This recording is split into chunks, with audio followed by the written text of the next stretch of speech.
Hey, welcome to the Average Guy's review of the average cars he's owned.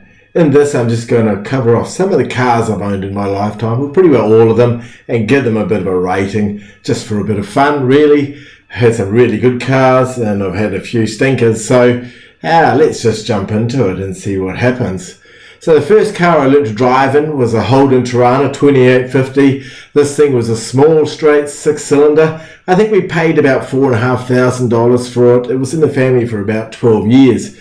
So what about it? It was made in Australia. It was a small inline six. It's the first car I did 100 miles an hour in the ton.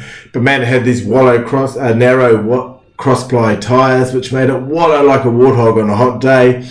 But hey, it was simple, reliable, it was easy to work on. And then from the sublime to the ridiculous, an Austin Leyland Princess. What were we thinking? 1700 cc's. I think we paid $4,500 for it. Took forever to get up to 60 miles an hour. It caught fire the first day we bought it. The worst part was we put that fire out.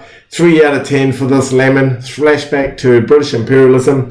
But it just didn't hit the mark at all. Very unreliable. Sold it after 8 months. Then we went to the Ford Cortina. This was a really good car, and probably the best Ford ever made. It was just reliable. It just did what it said on the badge. It actually had CNG in it, compressed natural gas. Sacrificed about 20% of the power, so you could flick the switch between CNG and petrol. It was cheap to run, burnt out the valves though at 100,000 Ks, probably cost us all that we saved in petrol to fix the valves that had been burnt out, but solid performer. Then I had to go back to a Torana. I just love these cars, 2850. This one was a bit in better condition than the old one that we had. I put air shocks in it, beefed up the suspension. Can still do 100 in it. Solid performer, but it was just getting a bit left behind in tech. So we sort of went from this thing, 1973, into a really, really like Back to the Future car. It was so super exciting to drive the Torana. And then we jumped into a Nissan Leopard. Well, what is this thing? Jap import.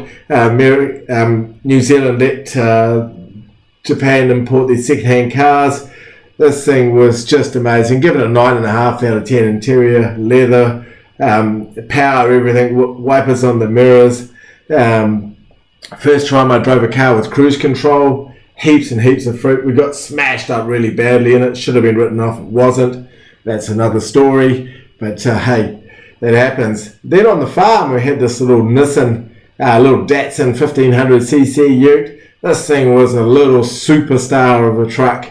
Sounded like it farted every time you decelerated or changed down, but we used to chuck loads of hay on it, go around and feed out. It was a bit prone to rust on the farm, so I replaced the 2 outside panels that left them black. So it was bright orange and black, which was pretty much an eye catcher.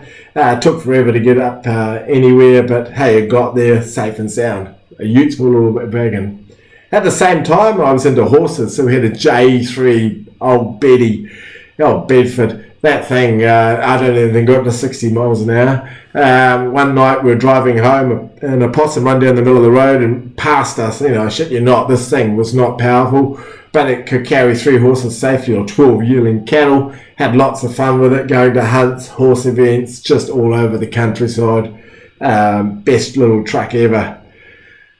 Going from the best to the worst, this was probably the worst vehicle I ever owned, a Ford Courier Ute. It was okay, but had a good sized deck, that was about it. It overheated numerous times, blew the head gasket several times, windscreen wipers broke, fell off in heavy rain one time. This was a lemon. It was probably a Friday car, 2.5 out of 10. Sorry, probably equals the Princess.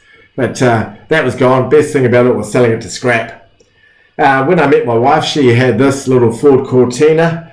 She called it the Orange Roughie. It was a really good little car. There was a couple of things about it we want to talk about. Her dog threw up in it. It always stunk after that. Hey, the shocks worked okay. They were dating. What do you expect? Gear stick became disconnected one time when she was driving it home.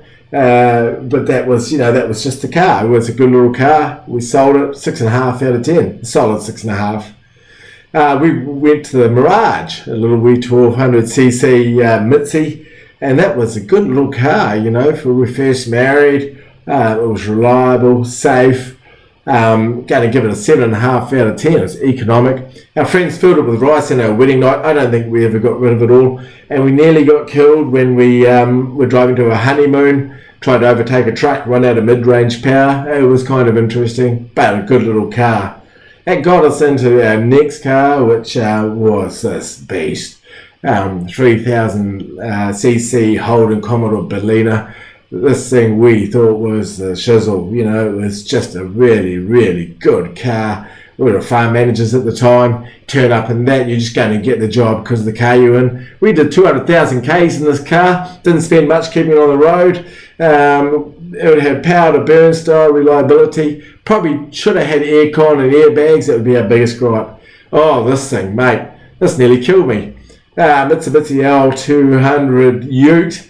I give it a 3 out of 10, not because of the Ute, but what happened with it. I owned it for 24 hours. I was a fencing contractor, went down a hill, disengaged the freewheeling hubs, took off, rolled 4 times. So yeah, probably should have rated it higher, but I don't have fond memories of that. Sat on the gear stick, broke my tailbone. Oh, it wasn't good. Not good times at all, but never mind. I went from that and got me into this thing, the Hilux. 2.4 naturally aspirated diesel. It took a month to get to 60 miles an hour if it ever got there. It was 100 Ks, but it's the best tool I'd ever. Don't even argue. Indestructible AF. Unbreakable. We rolled this thing, or my nephew rolled it at least. We put it back on its wheels and away we went. Hey, I wish they still made trucks like this. It's simply the best. Just simply the best. Oh, wish I still had it. It was a machine. Then the next family car we got was a little Honda VT, a little 2.4 auto, really good little car, except for it had a manufacturing issue, and we got it fixed twice under warranty. We lost confidence in it. The dealership said if it goes again, it's your problem, so they fixed it up and we traded it in, but it was a nice car. Probably not as economic as I thought it was. I got a big speeding ticket in this car, driving the Hilux, jumped in this thing, 120 Ks, 100 K zone, not good. Sold that, bought the Camry. Oh, it's a bit of a yawn, the old Camry. But hey, not a bad car, 3 litre V6. Probably the most boring car in the world, but boring's good, alright. Hey, if I was a stakeout spy, I'd have a Camry. No one cares about them. Probably would have cult status one day, I would think. God, I had a big hit in it, but they got fixed. Reliable, good power, economic on long trips. But hey, it was 8.5 out of 10. This thing was awesome. Nissan Terrano. This is another Japanese import into New Zealand, 3.3 V6 auto. Had it for 10 years. A really usable truck. We went camping in it. We towed trailers with it, horse floats with it, kayaks, tents. We'd climb the side of your house. The only problem was filling it up with gas was entering the hoot locker. About 380 Ks per tank load. Oh, it cost me a lot of money, but it was an awesome, awesome wagon. Would have another one. We went from that to the Blade. So what's the Blade? A Jap import, again into New Zealand. 2.4 naturally aspirated 4-cylinder with 7-speed Tiptronic or constant velocity gearbox. This thing was a beast. It was fast. And hey, can you believe it? They actually brought one out with a 4-litre V6 in them. That was insane. But hey, great tech, great power, usable, good sound system, airbags everywhere. Wow, that thing went. We shifted to Australia. We needed a car. I love the Corollas. I really wanted to get a hybrid. Hey, the good thing about this is it's a Corolla. It's not a Prius. I hear you. It's not a Prius. Hey, 5 litres per 100 Ks, lots of tech. Really clever car. Toyota's made 17 million hybrids at this stage.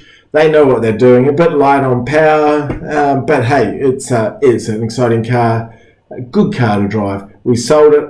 We came to that in a minute. This was my work car at the last company I was at, Skoda Rapid. Oh, I love this thing. 1.4 turbocharged. Holy smoke. It kicked like a mule. Kicked off the line like a mule, kicking a snake. It was just go. We would have loved to have taken to the Autobahn in Germany. I reckon you'd do 180, 200 Ks an hour. Leaving old V8s at the lights is always fun in this thing. Just lots and lots of fun. Had to sell it because it changed jobs, but hey.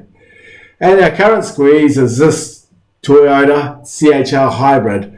I'm going to give us a 9.5 out of 10. This thing is the beast. It's just got fruit, lane assist, crash avoidance. It's still not a Prius. It's a Cobra. It's got super economy, heated seats, individual climate control, all the stuff with it.